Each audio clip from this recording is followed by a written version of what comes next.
acho que eu não vou falar com vocês para detalhes sobre o capítulo 11, tá? Qualquer bom livro de escatologia dispensacionalista vai explicar para vocês o capítulo 11 e 12. Agora, qual é o animal que representava a Grécia?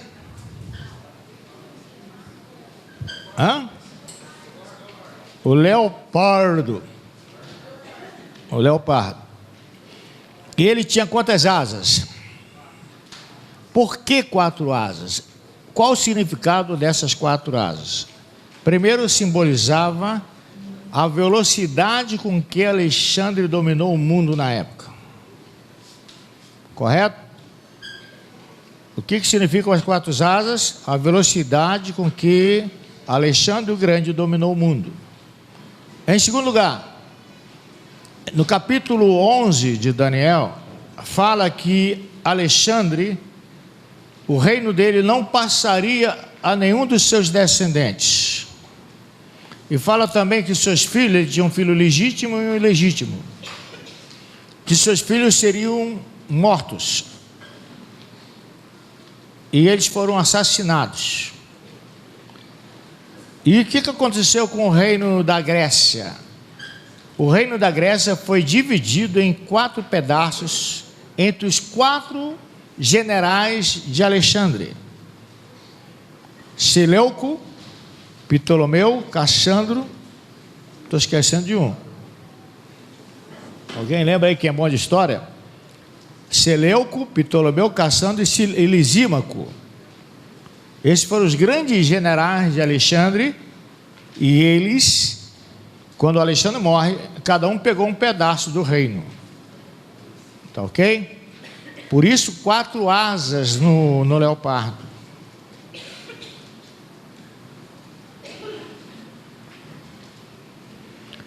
E aqui a relação que existe entre a estátua e os animais. A cabeça de ouro Babilônia, que foi de 606 a 536, que é o período do cativeiro da Babilônia, do povo judeu na Babilônia, ela corresponde ao leão do capítulo 7. Então, quando fala no capítulo 7 sobre aquele animal ali, está falando do reino da Babilônia. E o urso está falando da barriga, do peito e os braços de prata, o Império Medo-Persa, e tinha 3 costelas na boca. A maioria dos livros que eu li sobre esse assunto fala que era a Macedônia, Babilônia e Egito, porque o reino Medo-Persa dominou a Babilônia, a Macedônia e o Egito na época.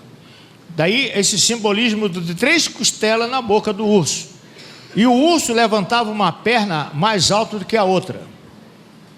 E alguns entendem que foi Círio da Pérsia que teve ascendência sobre Dário da Média.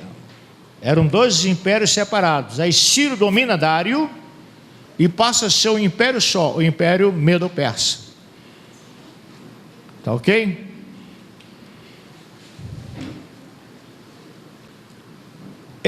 Todos esses impérios que fala Daniel e Apocalipse são impérios gentios, sobre os quais Israel esteve no cativeiro.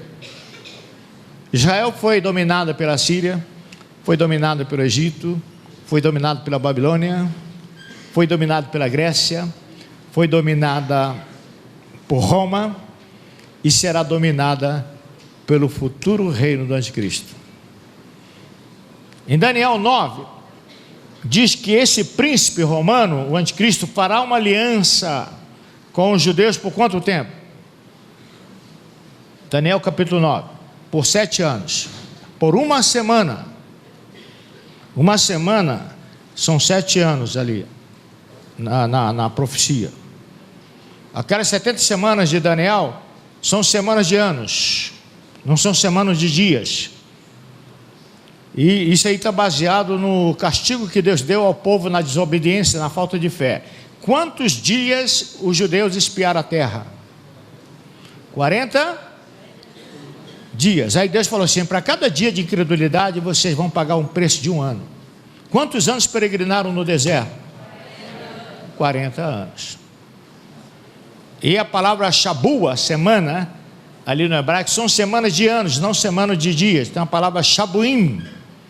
Então fala 7 semanas, 49 anos. Você vai estudar, vai ver que os muros de Jerusalém demoraram 49 anos totalmente para serem restaurados. Mais 62 semanas até o ungido Cristo. Então dá quantas semanas no total? Até Jesus? 69 semanas. Então 7 semanas, 49 anos.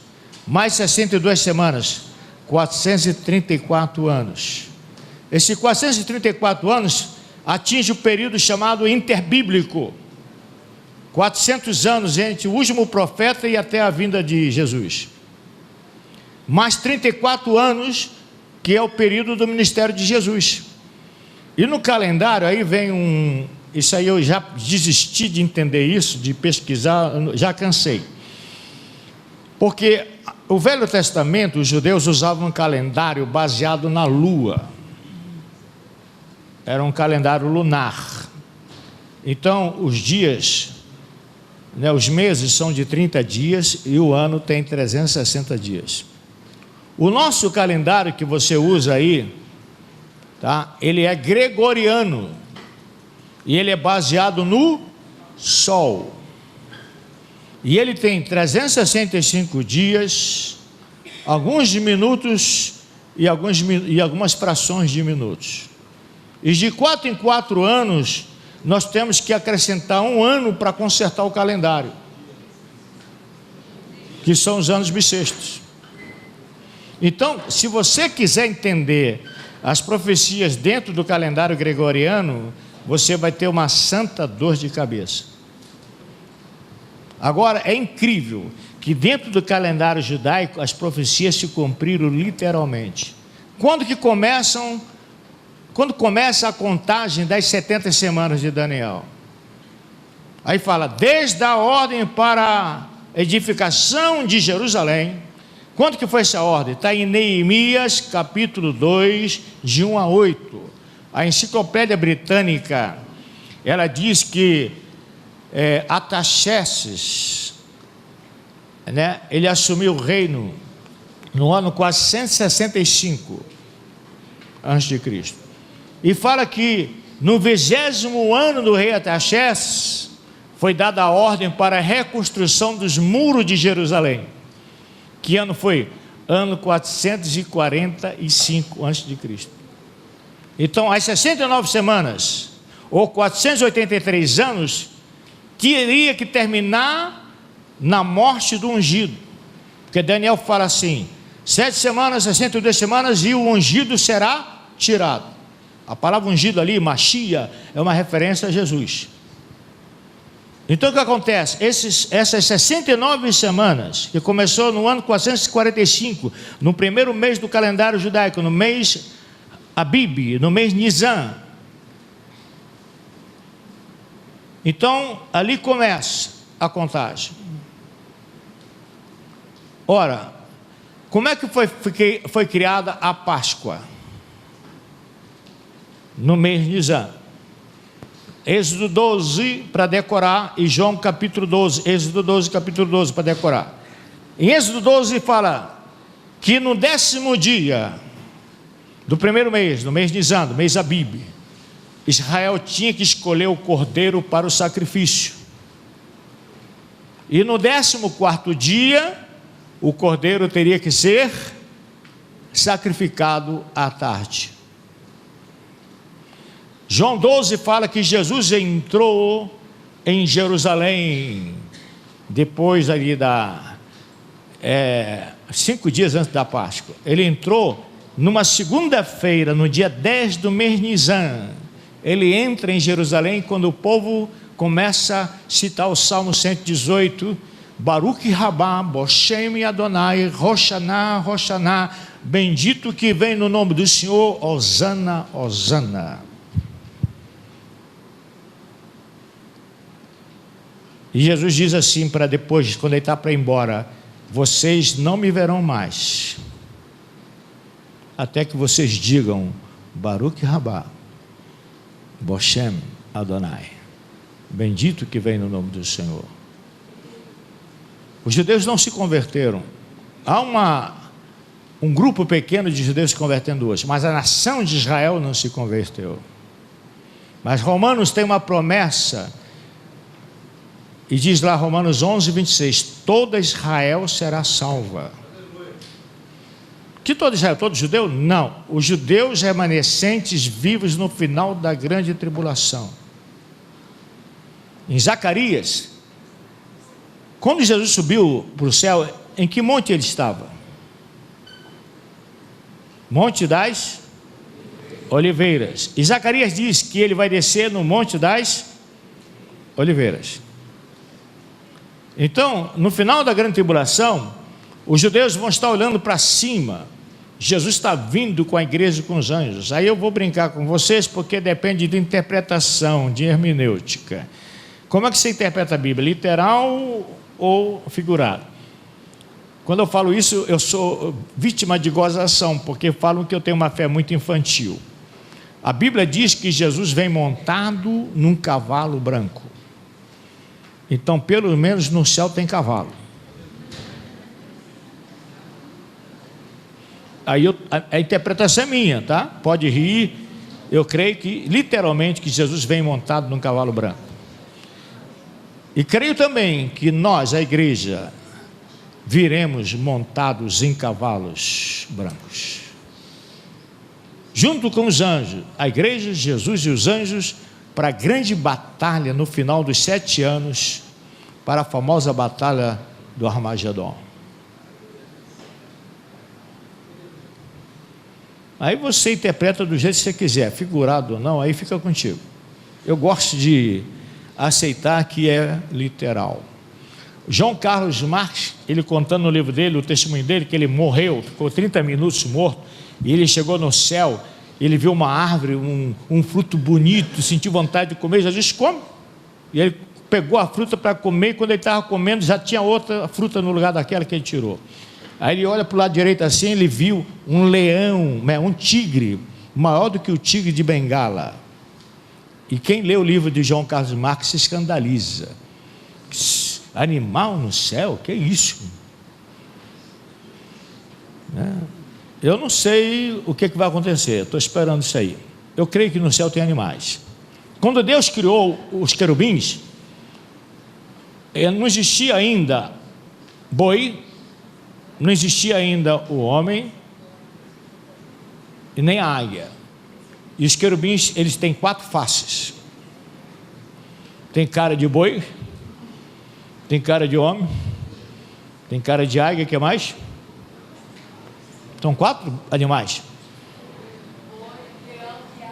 E águia. E o homem.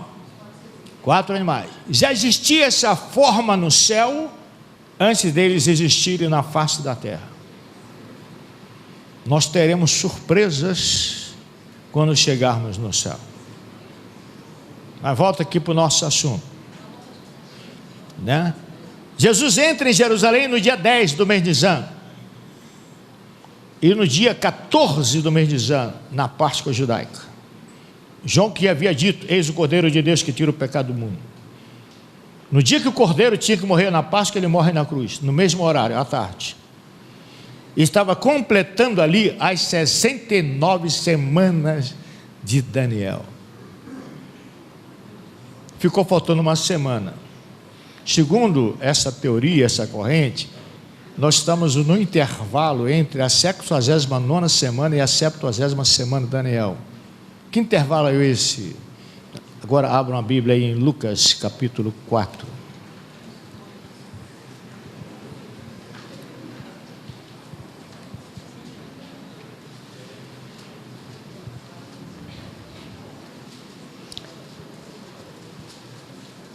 Ele, no capítulo 3, ele é batizado nas águas. Desce sobre ele quem? Aí ele recebe a crisma, a unção.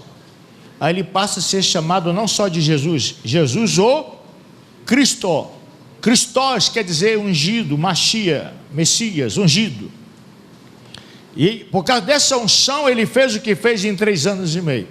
Vai para o deserto, o diabo não habita na terra, mas Deus autorizou o diabo descer na terra para tentar Jesus diretamente. Naquele dia, a Bíblia diz que ele estava na terra. Porque o diabo está numa descendência. Lá em Isaías 14 e Ezequiel 28, fala das profecias contra o rei de Babilônia e de Tiro. E aquela profecia não se encaixa no ser humano. E segundo alguns estudiosos, aquelas palavras se referem ao diabo. Quando ele fala, subirei acima das estrelas, serei semelhante ao Altíssimo, porque ele nunca foi, você é semelhante a ele, a Deus. O diabo não, por isso que ele tem raiva de você, que ele pode ser mais poderoso hoje, mas ele não tem o que você tem, que é a semelhança e imagem de Deus. Me assentarei acima das estrelas lá e tal. Ele quer ocupar o lugar de Deus. Aí Deus fala assim, porém tu serás derribado até o Sheol, até o abismo, serás lançado na terra. Então, aonde o diabo estava antes da queda dele? No terceiro céu, entre as pedras fogueadas. Jó fala, quando as estrelas da alva juntas cantavam, quem é a primeira estrela da alva? Jesus. Quem era a segunda? Era ele. O nome dele era até bonito em hebraico, o nome dele é Helel, sinete da perfeição, perfeito, até que se achou nele a iniquidade. Esse Helel era, abaixo da Trindade, ele era o cara. Quando ele foi criado, foram criados instrumentos musicais, por isso que o louvor está relacionado também com ele. O louvor pode ser usado para adorar a Deus, o louvor pode ser usado para Satanás. Não se canta só na igreja, se canta também nas reuniões diabólicas. Em 1971, no segundo semestre, eu não era crente. Um colega me chamou para meditar na beira de uma lagoa. Quando eu estou lá meditando, eu vi um cântico.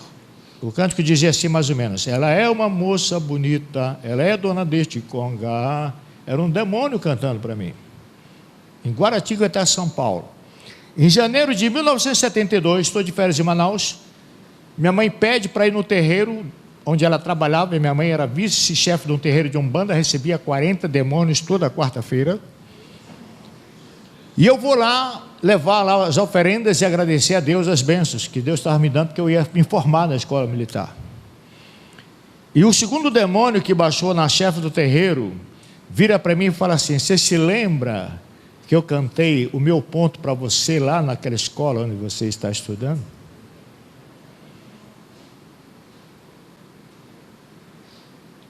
Só que tem um ponto bonito dessa história, é que eu resolvi perguntar para o terceiro demônio, que dizia ter o nome de índio, um tal de Tupinambá. Eu perguntei para ele, seu Tupinambá, posso lhe fazer algumas perguntas? Pode, meu filho. Quantos anos o senhor tem? 285 anos. Onde o senhor mora? Eu moro numa aldeia. Terceira pergunta, o senhor já viu Jesus? Acabou a reunião. O demônio gritou, não, ele é luz inacessível, ninguém pode vê-lo. Aí eu lembrei da Bíblia.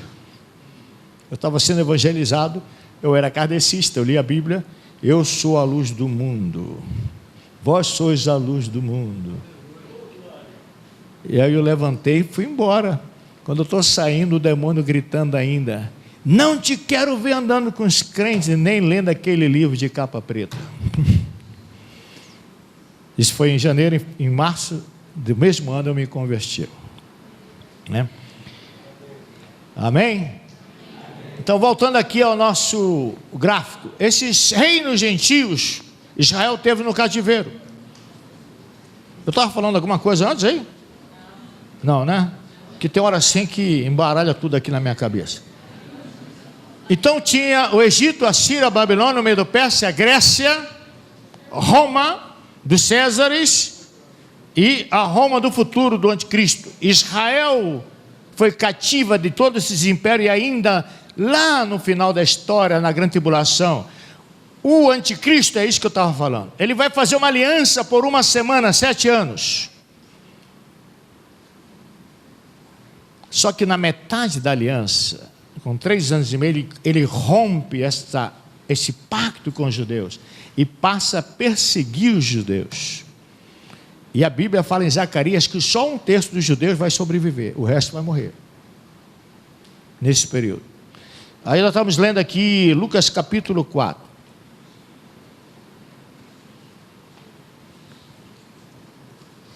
O Espírito do Senhor está sobre mim. Lhe deram o livro de Isaías para ele ler, do pergaminho. Porque o Senhor me ungiu, versículo 19, 18. Porque ele me ungiu para quê? Para evangelizar os ricos. Não, para evangelizar os pobres. Enviou-me a curar os quebrantados do coração, a pregoar a liberdade aos cativos, restauração da vista aos cegos, apoio e liberdade aos oprimidos, e anunciar o ano aceitável do Senhor.